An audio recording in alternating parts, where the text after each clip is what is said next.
हाय, इस वीडियो में बात करने वाला हूँ how to crack MA economics entrances. Okay, so whether you are preparing for this year और नेक्स्ट ईयर, चाहे आप DSE की प्रिप कर रहे हो या IGIDR की या JNU की या any institute of your choice, so I will be talking about the basic strategy. Okay, so that you are able to prepare well for these entrances. Okay, so सबसे पहले मैं बात करने वाला हूँ what not to do. So the first thing that you should never do is do not look for solutions directly initially. Okay, so अगर आप practice कर रहे हो, then do not just find solutions. You have to solve each and every question on your own. At least try to do them at least twice by yourself. Okay, so the basic thing is that ये जो exams हैं they are testing your thinking process. तो अगर आपने वही develop नहीं किया during your preparation तो आप एग्जाम में भी नहीं कर पाओगे. ठीक है, this is an academic field. Economics के बाद MA करने के बाद there are various fields that opens for you. So you can go to RBI, you can go for Indian Economic Services. Okay, you can become a professor,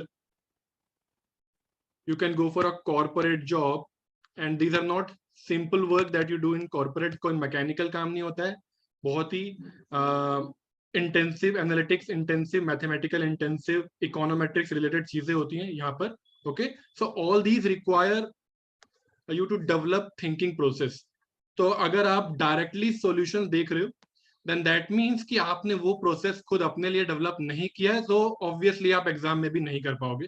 ठीक है, in simple words, अगर आपके पास किसी professor के, किसी teacher के या किसी कोई PDF है आपके पास सॉल्यूशंस की, एंड तो इट्स नॉट लाइक कि आपने उसको करते हुए देख लिया तो आपको भी वो क्वेश्चंस करने आ जाएंगे. Okay, so do not look for solutions. तो कोई भी टीचर आपके लिए सबसे वर्स्ट काम कर सकता है वो ये होगा कि आपको वो डायरेक्टली सॉल्यूशंस इनिशियली पकड़ा दे. Okay, so never look for solution directly.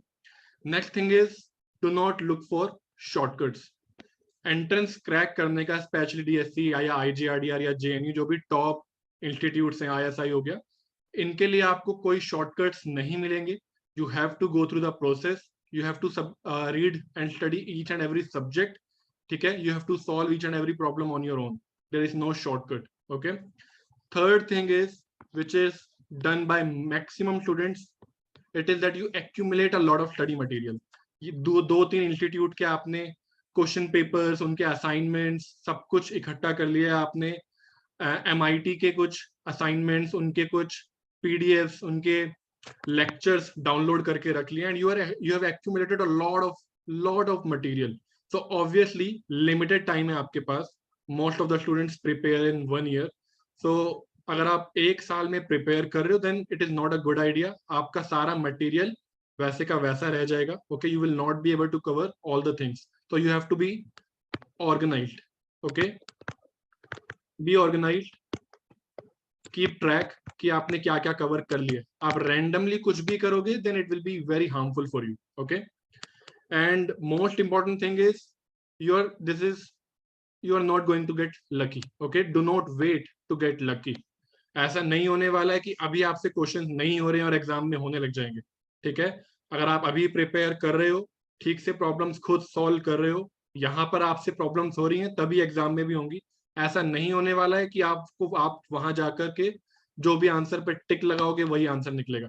ठीक है, it is not going to be. So you might think कि आज तक आपके लिए ये स्ट्रेटेजी वर्क कर रही थी. आपके अंडर ग्रेड एग्जाम्स में आप जो भी क्वेश्चन गैस करके जा रहे हो वो एग्जाम में आ रहा है. यहाँ पर ऐसा नहीं होने वाला है. Okay, so do not wait to get lucky, you have to put in the work. So strategy क्या है, मैं DSE का एग्जांपल लेने वाला हूं आपके लिए, but you can follow this strategy for any entrance जिसके पास्ट ईयर प्रॉब्लम्स अवेलेबल है. ओके, सो लास्ट 2 months की ये स्ट्रेटेजी है.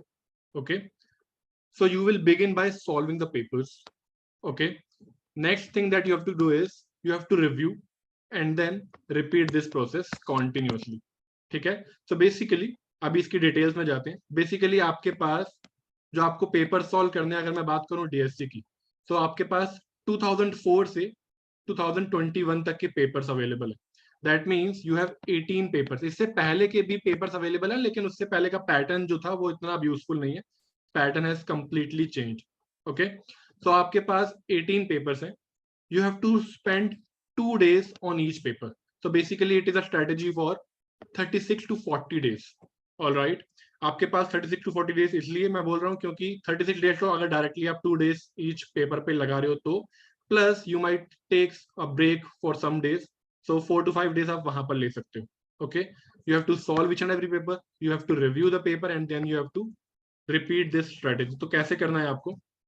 So suppose डे 1 पर आपने स्टार्ट किया, आप 2004 से स्टार्ट कर सकते हो और maybe you can go backwards, you can start with 2021. Alright, so कोई भी आप एक पेपर पकड़ो and then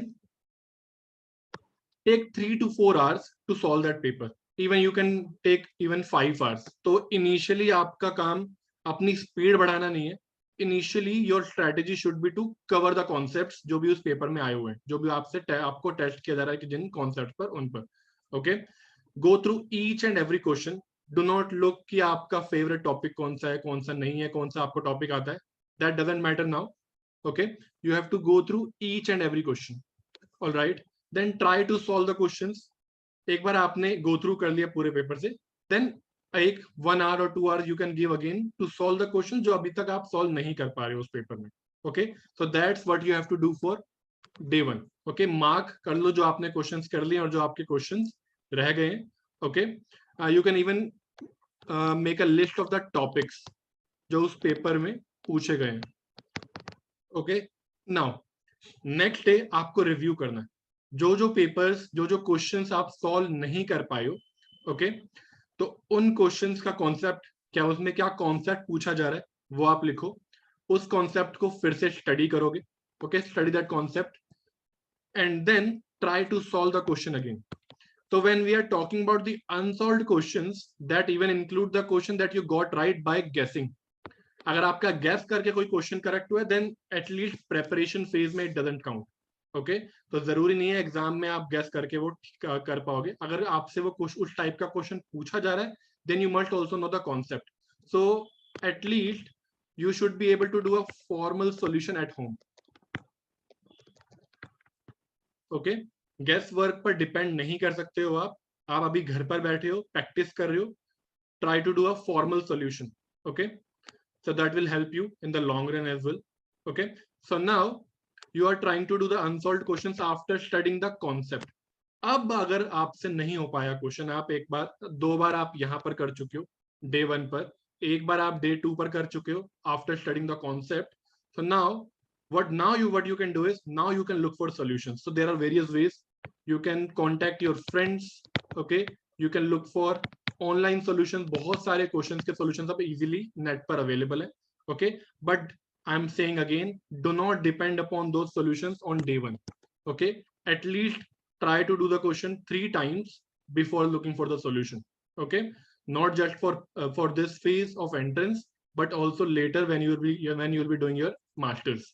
Okay, now on day 3 you can do 2005 paper, or if you are going backwards then you can go for 2020 paper. So just keep repeating this process. Okay, and by the end of 36 to 40 days आपके सारे papers अच्छे से cover हो जाएंगे. Your aim is not to just do all the questions, because questions चाहे repeat हो या ना हो, कोई भी institute target कर रहा होता है कुछ concepts. So basically what they want is कि जब आप MA में आ जाओ, आपके पहले सेमेस्टर में वो आपसे कुछ एक्सपेक्ट करते हैं कि आपको ये चीजें पहले से पता हो. So that's why they take entrance. Alright, so maybe in microeconomics they are expecting certain level of math that you should know. तो आपको वो टेस्ट करेंगे पहले ही एंट्रेंस में. So basically there are same set of concepts that will repeat in any question paper. So DSE जैसे focus कर सकता है लीनियर अलजेब्रा पर, रियल एनालिसिस पर, बिकॉज बहुत सारे स्टूडेंट्स फर्स्ट सेमेस्टर में प्रॉब्लम फेस करते हैं एमए में. Okay, so what they want is कि ऐसे स्टूडेंट्स आए जिनको ये चीजें पहले से पता हो, ताकि उन्हें फर्स्ट सेमेस्टर में प्रॉब्लम ना हो. ओके, सिमिलरली जामिया की अगर आप बात करो या JNU की बात करो, it is relatively as compare to DSE और ISI वो थोड़ा लेस टेक्निकल है. सो आपसे वो आपको टेस्ट करेगा थोड़े बहुत theoretical concepts. It will test you on not just technical questions of solo model, it will also test you on theoretical questions. तो बेसिकली हर एग्जाम का एक पैटर्न है, एक सर्टेन सेट ऑफ कॉन्सेप्ट्स हैं that keep on repeating. So you need to make a list of the topics that is being tested. आप notice करोगे when you'll go from 2004 to 2021, you will notice that same set of concepts and same set of topics हैं जो repeat हो रहे हैं. For example, general equilibrium है, that will repeat a lot. You will find around 4 to 6 questions, okay, in each paper. So वो repeat हो रहा है, ठीक है, एक concept repeat हो रहा है. Questions may be repeat ना हो, okay, but concept definitely her exam का रिपीट होता है. तो जो भी आप एग्जाम टारगेट कर रहे हो उसके कॉन्सेप्ट्स आपको समझने हैं, उन पर बेस्ड क्वेश्चंस आपको प्रैक्टिस करने हैं. Okay, now what else you can do is, so most obvious thing, अब मैं बात कर रहा हूँ ड्यूरिंग द एग्जाम. अभी मैं प्रेपरेशन टाइप की बात कर रहा था कि एग्जाम से 30 डेज 60 डेज पहले आप क्या कर सकते हो. During the exam obviously time बहुत कम होगा. So one thing that you can do is you can check options cleverly. Okay, sometimes there are some options which you definitely know कि ये तो आंसर हो ही नहीं सकता, तो you can rule them out. Okay, तो ये आप strategy यूज कर सकते हो to save your time. But obviously preparation time में ये guess work, ये cleverness नहीं चलानी है आपको. You have to go for formal solutions during preparation. ये cleverness आपको यूज करनी है exam time पर to save your time. Okay, and as you move forward, अभी जब आप 2004 पर, do not think about time, but as you move forward try to do the paper in 2 hours, because time reduce हो चुका है in the latest pattern. तो 2 hours का paper है डीएससी का, and depending upon the other question paper जो भी उनका टाइम है, as you move forward try to see कि आप कितने टाइम में सॉल्व कर पा रहे हो. Okay, initially do not think about time, think about understanding the concepts, think about solving the paper fully. Okay, not just in 2 hours or 3 hours, you can take maybe 5 or 6 hours as well initially, but later आपको time reduce करते हुए जाना है. Next thing is obviously pay attention to the details. क्या symbols use करे गए हैं question में. मे बी आपको लग रहा है कि कोई क्वेश्चन रिपीटेड है, हो सकता है कुछ चेंज हो उसके अंदर. सो do not presume anything about the question कि ये तो वही क्वेश्चन है, and marking the answer directly. एक बार देख लेना ध्यान से. Okay, be very careful about that. And one thing that you can opt is 3 round strategy. तो कुछ स्टूडेंट्स को अपना फेवरेट टॉपिक इतना ज्यादा लगता है अच्छा कि वो they just spend a lot of time on those questions. Okay, तो आपको ये गलती नहीं करनी है. you basically आपको obviously कट ऑफ क्लियर करनी है, right. So you can not spend a lot of time on 1 or 2 questions जिसका आंसर आपको नहीं मिल रहा है, and it is your favourite subject and you are like कि अब तो ये क्वेश्चन मैं करके ही जाऊंगा.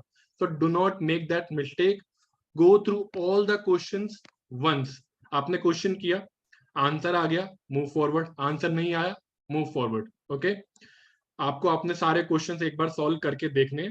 ओके, बिकॉज आपको ये भी नहीं पता कि आप जिस टॉपिक के क्वेश्चन ढूंढ रहे हो वो कहाँ पर है. हो सकता है माइक्रो का क्वेश्चन 36 नंबर पर हो.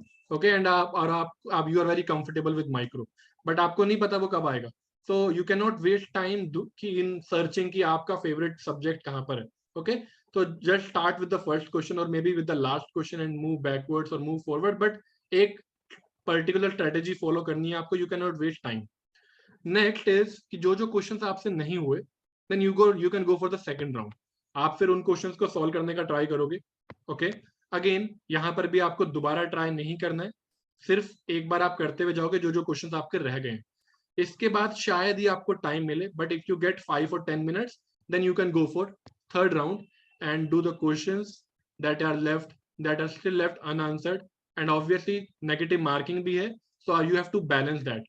Okay, but if you clearly think कि आपकी कट ऑफ क्लियर हो ही नहीं सकती, it is not possible, then obviously you should try कि जितने क्वेश्चंस कर सकते हो करके देख लो. हो सकता है that you get some questions correct, all right, only then. But otherwise you have to stay balanced. You have to think about कि general cutoff, for example अगर हम DSE की बात करें, it's something around 55% on an average. आप देखोगे it's की cut off रहती है. So out of 200, 120 is a very safe score. Okay, and if you have scored 110 plus, then there are good chances कि आप क्लियर कर पाओगे. तो अगर आपको एग्जाम में लग रहा है कि आप 110 क्रॉस कर चुके हो, देन आप बहुत ही स्ट्रेटेजिकली कोई नेक्स्ट क्वेश्चन अटेम्प्ट करने की सोच सकते हो जो आपको नहीं आता है. But if you have scored 120 plus, now do not go for wild guesses, do not do anything else. You are safe now. Okay, So that should be your strategy. थोड़ा balanced रहना पड़ेगा आपको, and you have to stay calm. Decision making बहुत matter करती है. कुछ students को questions बहुत अच्छे से आते हैं, but due to lack of time and due to pressure वो handle नहीं कर पाते, and they make certain mistakes. And कुछ लोग बहुत ज़्यादा questions attempt कर देते हैं, negative marking की वजह से वो cut off के नीचे चले जाते हैं. So you have to make that decision for yourselves there only. Okay. So that's it on the strategy side. If you need any guidance from me, you can email me or you can message me on WhatsApp. And if you want to take coaching or you want to download certain material or you want to see some videos, okay, lectures, so you can follow me on this YouTube channel. Okay, and you can also search my website on Google. So the website is ravitthukral.classes.com. Okay, thank you.